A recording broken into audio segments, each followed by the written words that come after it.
ಶ್ರೀ ಗುರುಭ್ಯೋ ನಮಃ. ಚಿಂತನೆ ಮುಂಜಾವು. ಇದನ್ನು ಬರೆದಿರುವವರು ಅನಾಮಿಕ. ಮುಂದಿನ ತಲೆಮಾರಿನವರೆಗೂ ಒಳ್ಳೆಯ ಸಂಸ್ಕಾರ ಮತ್ತು ಸಂಪ್ರದಾಯಗಳನ್ನು ಉಳಿಸಿ ಹೋಗೋಣ. ಮೊನ್ನೆ ರಾತ್ರಿ ವಾಯುವಿಹಾರಕ್ಕೆಂದು ಹೋಗುತ್ತಿದ್ದಾಗ ದಾರಿಯಲ್ಲಿ ನನ್ನ ಸ್ನೇಹಿತರೊಬ್ಬರು ಸಿಕ್ಕಿ, ಇದೇನು ಇಷ್ಟು ಹೊತ್ತಿನಲ್ಲಿ ಈ ಕಡೆಯಲ್ಲಿ ಎಂದಾಗ, ಏನೂ ಇಲ್ಲ ಸರ್, ಇಲ್ಲೇ ಪಕ್ಕದ ರಸ್ತೆಯಲ್ಲಿರುವ ನಮ್ಮ ಸ್ನೇಹಿತರೊಬ್ಬರು ಊರಿಗೆ ಹೋಗಿದ್ದಾರೆ. ಅದಕ್ಕಾಗಿ ಅವರ ಮನೆಯಲ್ಲಿ ರಾತ್ರಿ ಹೊತ್ತು ಮಲಗಲು ಹೇಳಿದ್ದಾರೆ. ಅದಕ್ಕಾಗಿ ಹೋಗುತ್ತಿದ್ದೇನೆ. ಕಾಲ ಸರಿಯಿಲ್ಲ ನೋಡಿ ಎಂದರು. ಅದಕ್ಕೆ ನಾನು ಹೌದು ಸರ್ ಎಂದು ಹುಂಗುಟ್ಟಿ ನನ್ನ ವಾಯುವಿಹಾರ ಮುಂದುವರೆಸಿ ಹಾಗೆ ಯೋಚಿಸುತ್ತಿದ್ದಾಗ, ಅರೆ ಹೌದಲ್ಲ, ಈ ಪದ್ಧತಿ ಈಗ ಅಪರೂಪವಾಗಿದೆಯಲ್ಲ ಎಂದೆನಿಸಿತು. ನಾವೆಲ್ಲ ಚಿಕ್ಕವರಿದ್ದಾಗ ನಮ್ಮ ನೆರೆಹೊರೆಯವರು ಅಥವಾ ಸಮೀಪದಲ್ಲೇ ಇರುವ ಬಂಧು ಮಿತ್ರರು ಅಥವಾ ನಾವೇ ನಮ್ಮ ಮನೆಯವರೆಲ್ಲ 3-4 ದಿನಗಳಿಗೂ ಹೆಚ್ಚಿಗೆ ಮನೆಯಿಂದ ಹೊರಗೆ ಹೋಗಬೇಕಾದರೆ ನಮ್ಮ ಅಕ್ಕಪಕ್ಕದವರಿಗೆ ಹಗಲಿನಲ್ಲಿ ಮನೆಯತ್ತ ಗಮನವಿಡಲು ತಿಳಿಸಿ ರಾತ್ರಿ ಹೊತ್ತಿನಲ್ಲಿ ಅವರ ಮನೆಯಲ್ಲಿರುವ ಯಾರಾದರೂ ವಯಸ್ಕರು ಆ ಮನೆಗಳಲ್ಲಿ ಮಲಗುವ ಸಂಪ್ರದಾಯವಿರುತ್ತಿತ್ತು.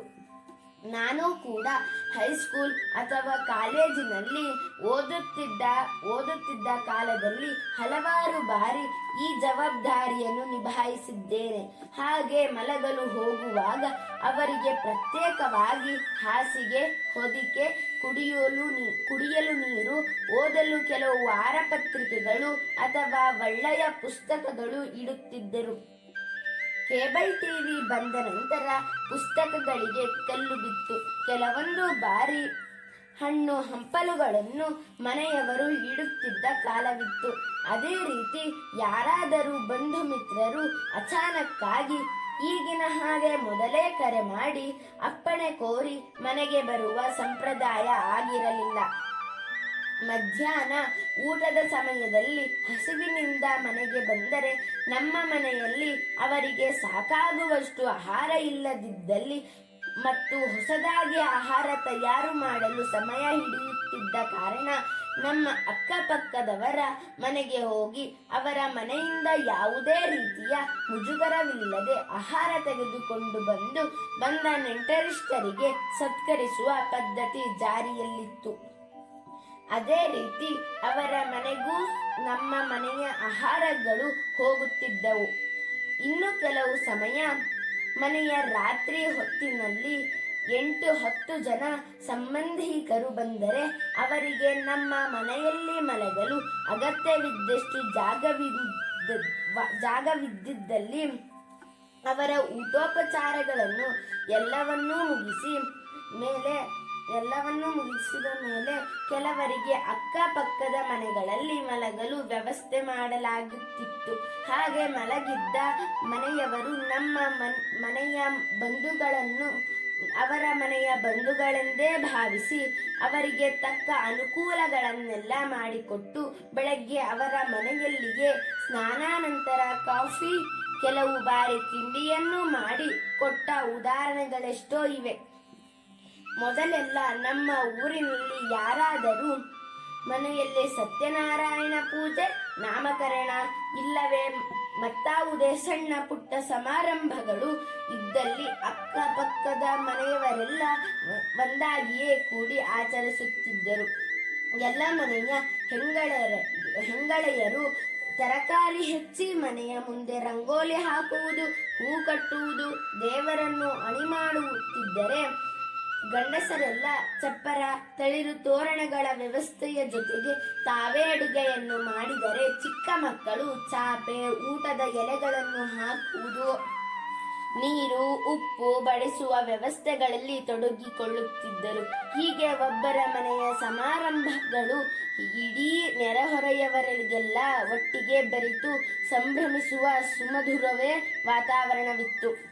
ಇಂದು ಆಧುನಿಕ ಜಗತ್ತಿಗೆ ನಮ್ಮನ್ನು ತೊಡಗಿಸಿಕೊಳ್ಳುತ್ತಿದ್ದಂತೆಯೇ ಅವಿಭಕ್ತ ಕುಟುಂಬಗಳೆಲ್ಲ ವಿಭಕ್ತ ಕುಟುಂಬಗಳಾಗಿ ಬಹುತೇಕ ಮೇಲೆ ತಿಳಿಸಿದಂತಹ ಎಲ್ಲ ಸಂಸ್ಕೃತಿಗಳು ಮಾಯವಾಗಿ ಹೋಗುತ್ತಿರುವುದು ವಿಪರ್ಯಾಸವೇ ಸರಿ. ನೆರೆಹೊರೆಯವರೆಲ್ಲ ಬಿಡಿ.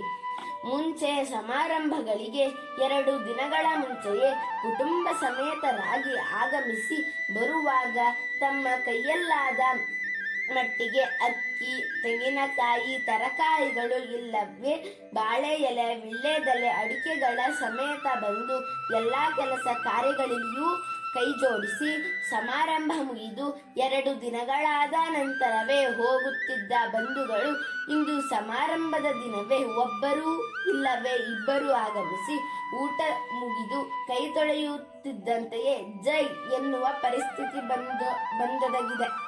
ಅಂದು ಎಲ್ಲರ ಮನೆಗಳು ದೂರ ದೂರ ಇದ್ದರೂ ಸಂಬಂಧಗಳು ಮಾತ್ರ ಹತ್ತಿರವೇ ಇರುತ್ತಿದ್ದವು.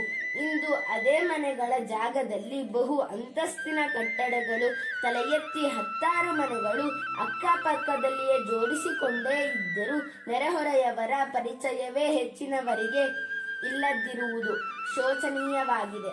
ಅಕಸ್ಮಾತ್ ಹಾಗೇನಾದರೂ ಪರಿಚಯವಿದ್ದಲ್ಲಿ ಹಾಯ್, ಬಾಯ್ ಇಲ್ಲವೇ ಹೆಚ್ಚೆಂದರೆ ವಾಟ್ಸಪ್ ಗುಡ್ ಮಾರ್ನಿಂಗ್ ಅಥವಾ ಗುಡ್ ನೈಟ್ ಮೀಸಲಾಗಿ, ಹೆಚ್ಚೆಂದರೆ ಅವರ ಪ್ರವಾಸವೋ ಇಲ್ಲವೇ ಸಭೆ ಸಮಾರಂಭಗಳನ್ನು ಅವರ ಫೇಸ್ಬುಕ್ ಅಥವಾ ವಾಟ್ಸಪ್ ಸ್ಟೇಟಸ್ನಿಂದ ತಿಳಿಯಬೇಕಾಗಿ ಬಂದಿರುವುದು ನಮ್ಮ ದೌರ್ಭಾಗ್ಯವೇ ಸರಿ. ಅಂದು ಎಲ್ಲರ ಮನೆಗಳು ಚಿಕ್ಕದಿರುತ್ತಿದ್ದವು, ಆದರೆ ಮನೆಗಳು ವಿಶಾಲವಾಗಿರುತ್ತಿದ್ದವು. ಇಂದು ಎಲ್ಲರ ಮನೆಗಳು ವಿಶಾಲವಾಗಿದ್ದಾದರೂ ಮನೆಗಳು ಮಾತ್ರ ಸಂಕುಚಿತವಾಗಿದೆ. ಇನ್ನೂ ಕಾಲ ಮಿಂಚಿ ಹೋಗುವ ಮೊದಲು ನಮ್ಮ ನೆರೆಹೊರೆಯವರ ಮತ್ತು ಬಂಧು ಬಾಂಧವರ ಸಂಬಂಧಗಳನ್ನು ವೃದ್ಧಿಸಿಕೊಳ್ಳೋಣ, ಜೊತೆಗೆ ಬಾಂಧವ್ಯಗಳನ್ನು ಗಟ್ಟಿ ಮಾಡಿಕೊಳ್ಳೋಣ ಮತ್ತು ನೆಮ್ಮದಿಯ ಸಹಬಾಳ್ವೆಯನ್ನು ನಡೆಸೋಣ.